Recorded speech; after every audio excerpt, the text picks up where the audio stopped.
कैसे कर मूड बन गई है। तो संगवारी हो सब झल जय जोहार जय छत्तीसगढ़ इतिहास जी।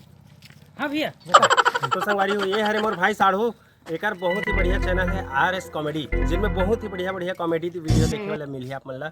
और साथ ही आप मन ला बहुत ही मतलब हंसाए और गुदगुदाए के भैया कोशिश करी।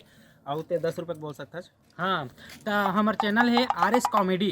तो ये चैनल हमन सब्सक्राइब कर ले और लाइक करो शेयर करो और हमन की वीडियो ला जरूर देखो। संगवारी हो जैसे मैं मोर ऊपर बनाया हो वैसे ही भाई के ऊपर बनाए रहा हूँ। बहुत ही बढ़िया कॉन्सेप्ट में आप मतलब वीडियो देखे ला मिली।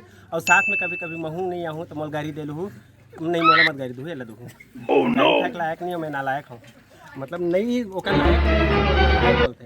हाँ भैया हाँ बोलते जी नालायक हो आज के पैसा दे रहा हूँ चलो निकलो। आज से तोर मोर रिश्ता खत्म।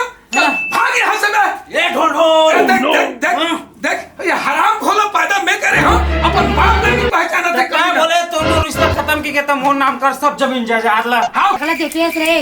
अरे सकल में का रखे दिल्ला देखना फाड़ दो कचीर दो वहाँ दिल्ला। अरे बढ़िया रोगा दिन भर दारू पी पी के देखती रहती घूमत है और बड़ा हाथ से प्यार कर यार ना गंगीला छोड़ आओ मोर करे चल चल मोर करे ए जादू हवे वो तोरे ने